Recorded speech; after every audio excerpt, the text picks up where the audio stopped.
Hello, my name is John, and today we'll be reading Goodbye, OPEC by Stephen Moore on Townhall, posted May 1st, 2018. Stephen Moore is a Fox News contributor and author of Who's the Fairest of Them All? The Truth About Taxes, Income, and Wealth in America. I have argued many times on these pages and elsewhere that the shale oil and gas revolution is a story of the decade. Since 2007, U.S. oil and gas output has risen by about 75%, and the renaissance is still in its infancy stages. This year, the surge in domestic energy production has further accelerated, in part due to higher world prices for oil approaching $70 a barrel, and to massive drilling operations in rich oil patches such as the Permian Basin in Texas and the Bakken Shale in North Dakota. The Energy Information Administration reports that the U.S. could surpass Saudi Arabia in oil and gas by the end of the year. With massive oil and gas shale reserves, we could be number one in the world before the end of the decade. The Wall Street Journal confirms that U.S. oil production is expected this year to surpass Saudi Arabia's, and that we will rival Russia for number one in the world. American production will rise to almost 11 million barrels a day, the most ever in American history. Doesn't it seem like yesterday when the left was running around shrieking about peak oil? More like peak idiocy.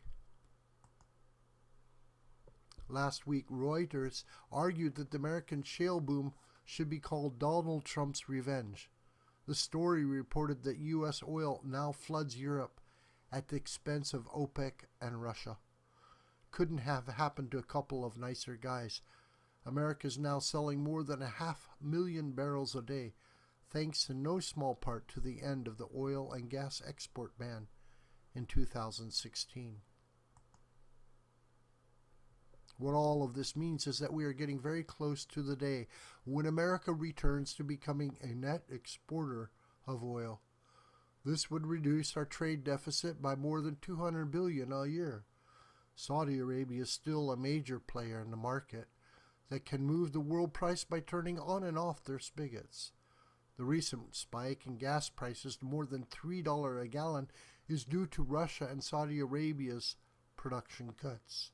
But the OPEC nations can no longer hold the world hostage as they did in the 1970s, when we had gasoline lines and price controls and had to bow to the Saudi oil sheikhs.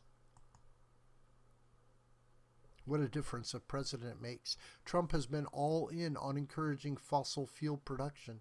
He's freeing up federal lands in places such as Alaska for drilling, allowing permits for new pipelines, and relaxing some of the anti-fracking regulations that were enacted in the Obama years.